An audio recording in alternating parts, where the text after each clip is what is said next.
الحمدللہ آج ہماری تلاوت کا آغاز 25ویں پارے الہی عد علم الساعہ، قیامت کا صحیح علم صرف اللہ کے پاس ہے۔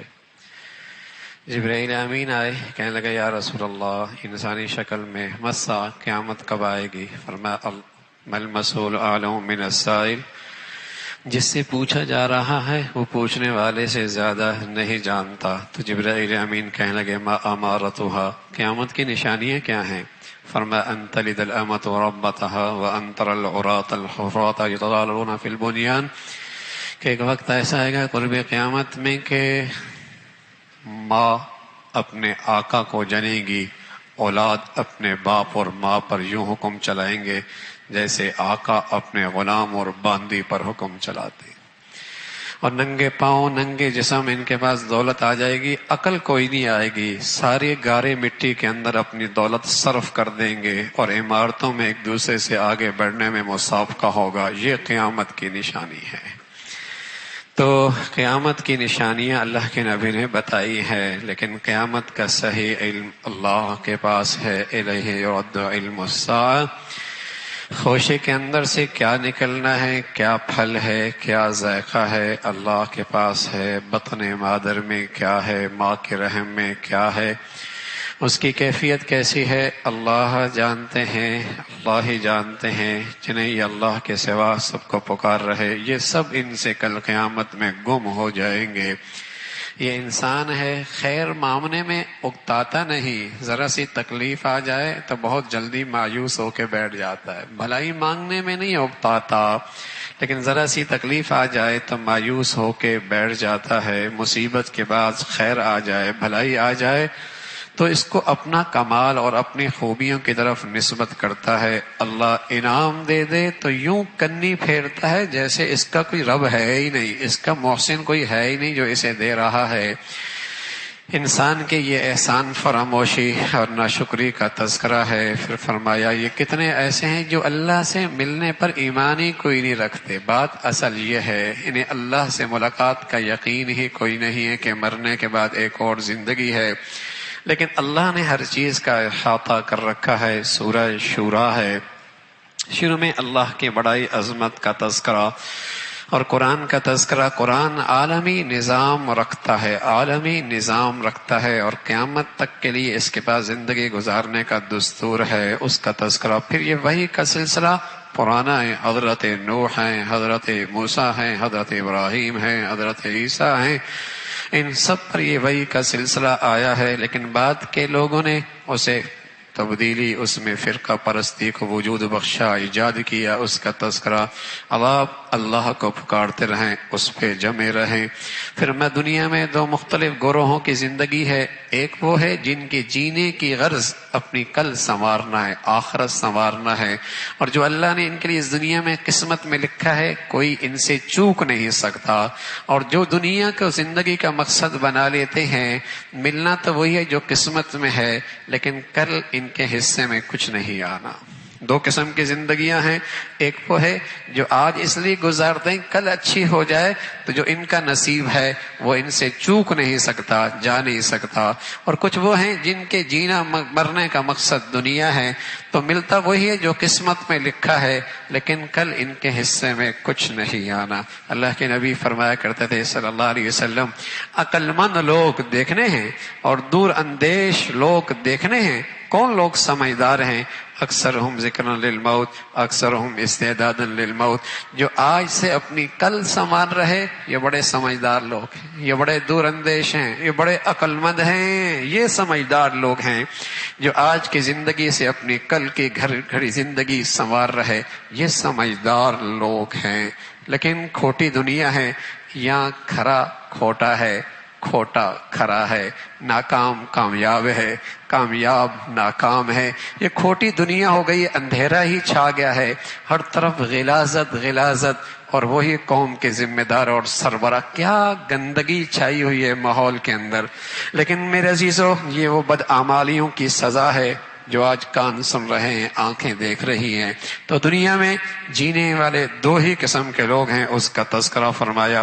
پھر اللہ کے نبی کا تذکرہ ہے۔ اللہ کے نبی سے فرمایا تو میں اللہ کی طرف بلا رہا ہوں، کوئی غرض پیش نظر نہیں، امت کو سبق دیا، قرآن کی تعلیم پھیلانے میں کوئی دنیاوی مقصد پیش نظر نہ ہو، قرآن کی تعلیم عام کرنے میں کوئی دنیاوی غرض پیش نظر، مفاد پیش نظر نہ ہو۔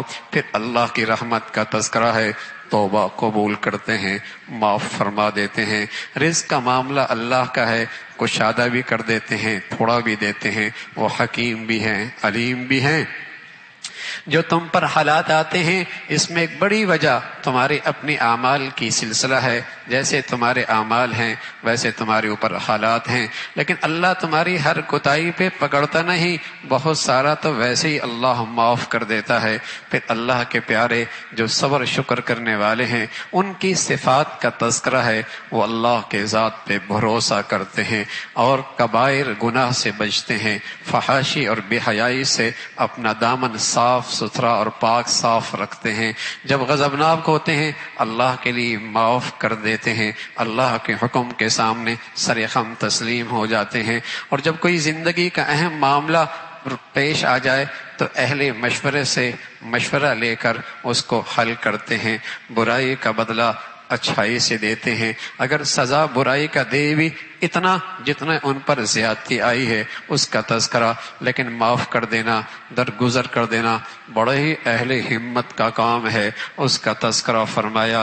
اللہ کی بات مان لو اس سے پہلے کہ تمہارے لیے پھر کوئی جائے پناہ باقی نہ رہے، اور سبھی کو اللہ کے سامنے پیش ہونا ہے اور وہاں پیش ہو کر رہنا ہے۔ زمین و آسمان کی بادشاہت اکیلے اللہ کی ہے، چاہے تو بیٹا دے دے، چاہے بیٹی دے دے، چاہے دونوں دے دے، اور چاہے کچھ برد، وہ بادشاہ ہے، وہ بادشاہ ہے، جسے چاہے کچھ بھی دے دے۔ بھائی اللہ نہ دے تو کوئی پیر فقیر بیٹا نہیں دے سکتا، اور اللہ دینے پہ آئے دنیا کی ساری بندشیں دھری کی دھری رہ جائیں گی، اولاد دینے والا اللہ ہے، کوئی نہیں روک سکتا۔ زمین و آسمان کا بادشاہ اکیلا ہے، جسے چاہے بیٹا دے دے، جسے چاہے بیٹی دے دے، جسے چاہے دونوں دے دے، اور جسے چاہے کچھ بھی نہ دے۔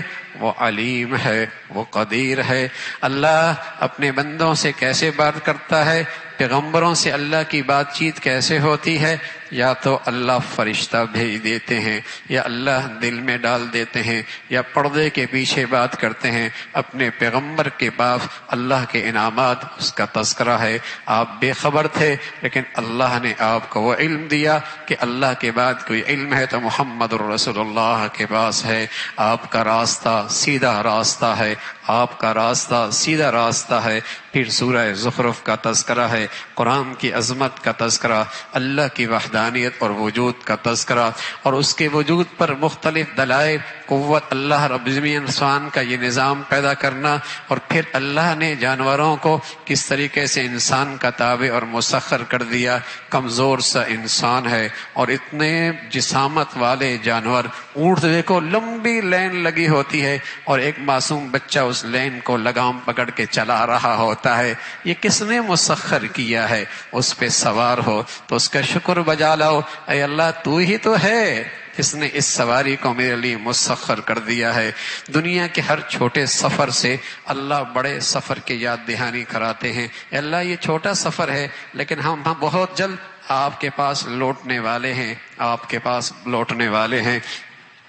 پھر بچیوں کے بارے میں کفار کا غلط نظریہ، بیٹیاں ہوں تو ناگواری ہے، اور ایسے بدنصیب کہ بیٹیاں اللہ کے لیے ثابت کرتے ہیں، بیٹے اپنے لیے پسند کرتے ہیں، اللہ نے ان کی مذمت فرمائی۔ پھر حضرت ابراہیم علیہ السلام کی توحید اور بڑائی، اور پھر مشرکین کا کہنا کہ اللہ نے یہ قرآن اتارنا ہی تھا، نبوت اور رسالت دینی ہی تھی تو مکہ کے سردار موجود تھے اور طائف کے بڑے بڑے زارے اور باغات کے مالک موجود تھے، آپ کو کیوں اللہ نے نبوت دی؟ اتنے بڑے بڑے لوگ موجود تھے دنیا کے لحاظ سے۔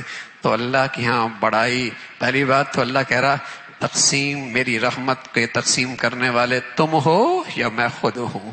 میری رحمت کی تقسیم میرے اختیار میں ہے، جسے اپنی رحمت کا تاج پہنا دوں اور جس کے سر پر نبوت کا تاج رکھ دوں۔ تم کون ہو تقسیم کرنے والے؟ پھر تم دنیا کی بات کرتے ہو۔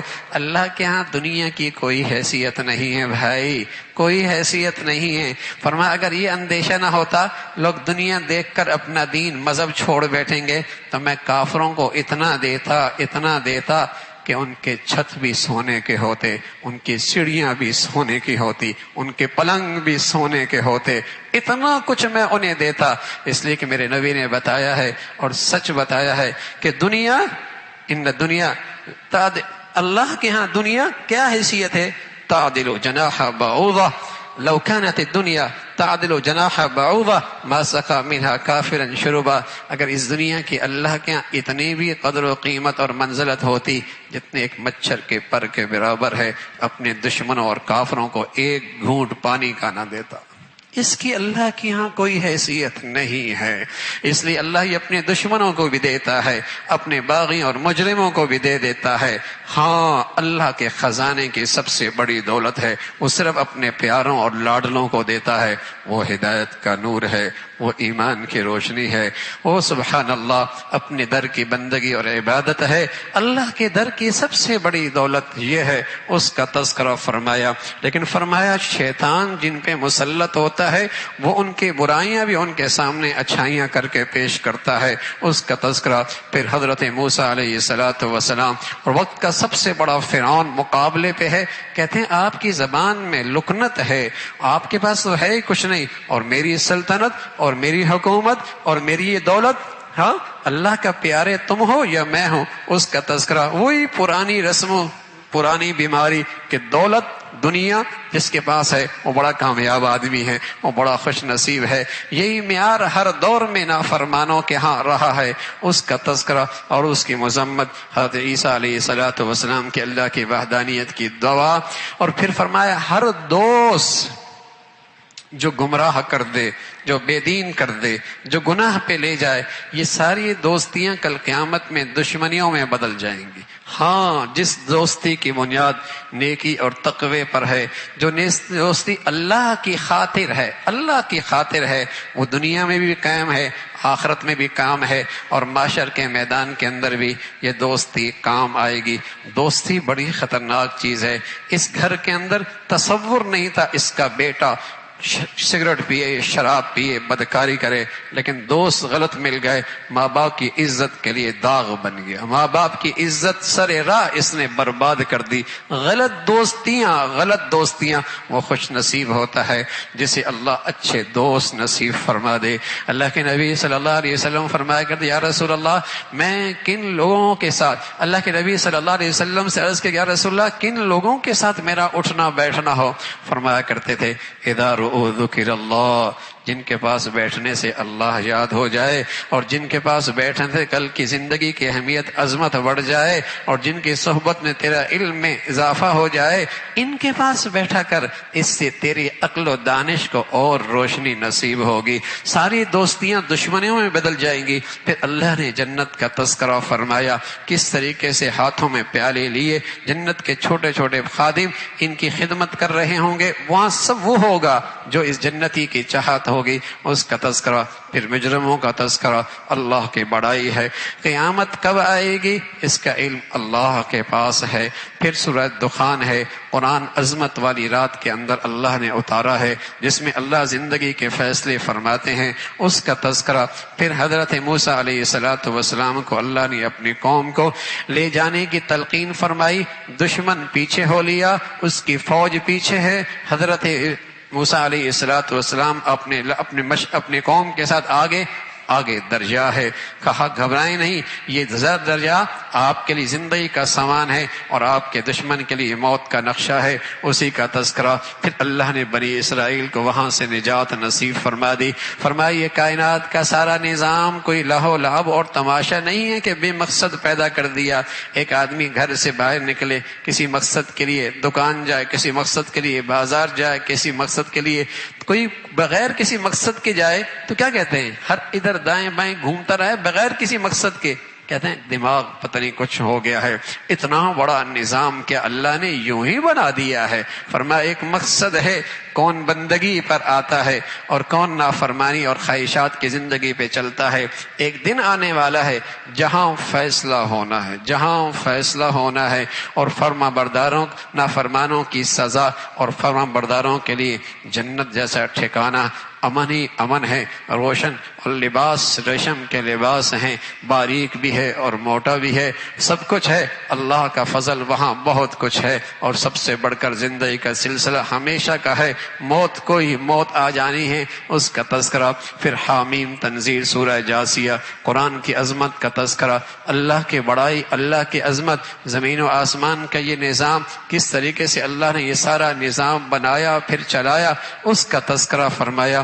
ہر قوم کے لیے اللہ نے ایک پیغمبر بھیجا، لیکن جب قوم نے سرکشی کی اللہ نے اس کی پکڑ فرمائی۔ فرمایا دنیا میں نیک اور بد دونوں زندگی گزارتے ہیں، لیکن اللہ کی طرف سے ایک پیغام ہے، اللہ کی طرف سے ایک پیغام ہے، خیال رکھنا نیکی کرنے والے کا جینا اور مرنا اور نافرمانی کی زندگی گزارنے والے کا جینا اور مرنا ایک جیسا نہیں ہو سکتا، ایک جیسا نہیں ہو سکتا۔ فرمایا نافرمانی کا جینا اور مرنا اور فرما برداری کا جینا اور مرنا ایک جیسا نہیں ہو سکتا۔ اور کوئی اگر یہ سمجھے کہ دونوں کا مرنا، سبھی نے حرام خور کا بھی جنازہ پڑا ہے اور لقمہ حرام چن چن کے کھانے والے کا بھی سب نے جنازہ پڑا ہے، کیا دونوں کا مرنا ایک جیسے ہے؟ فرمایا ام نجعل المسلمین کالمجرمین ما لکم کیف تحکمون، فرما بردار اور نافرمان دونوں ایک جیسے ہیں۔ کیسا غلط فیصلہ کرتے ہو، کیسا غلط فیصلہ کرتے ہو۔ اللہ کے یہاں اندھیر نگری نہیں ہے بھائی، اندھیر نگری نہیں ہے۔ موت کے بعد تو پھر موت کے آتے ہی فیصلہ ہو جانا ہے، فرما بردار نافرمانوں کا جینا مرنا الگ الگ ہوگا، اسی کا تذکرہ فرمایا۔ پھر اللہ کی بڑائی ہے، کل قیامت کا دن ہے، لوگ گھٹنوں کے بل پڑے ہوں گے اور کہا جائے گا یہ ہے تمہارا نامہ اعمال جو زندگی بھر تم نے کی، تمہارے سامنے موجود ہے، اور آج یہ اعمال نامہ تمہارے سامنے بولے گا۔ اعمال نیکی کرنے والے باغات میں ہوں گے، نافرمانی کرنے والے یہ وہ لوگ ہیں جو کہتے ہیں قیامت کوئی نہیں آنی، قیامت کوئی نہیں ہونی، اللہ سے ملاقات کے انکاری تھے، جہنم میں ہمیشہ رہیں گے، ان کی فریاد بھی نہیں سنی جائے گی، ان کی فریاد بھی نہیں سنی جائے گی۔ وہ بد نصیب ہیں جو اللہ کی ملاقات کا انکار کرتے تھے۔ رسول اللہ صلی اللہ علیہ وسلم فرمایا کرتے تھے من احب لقاء اللہ احب لقاءہ، جو اللہ سے ملاقات پسند کرتا ہے اللہ بھی اس کی ملاقات کو پسند فرماتے ہیں۔ تو اللہ ہی کی ساری تعریف اور بڑائی ہے، اللہ عمل کی توفیق نصیب فرما دے۔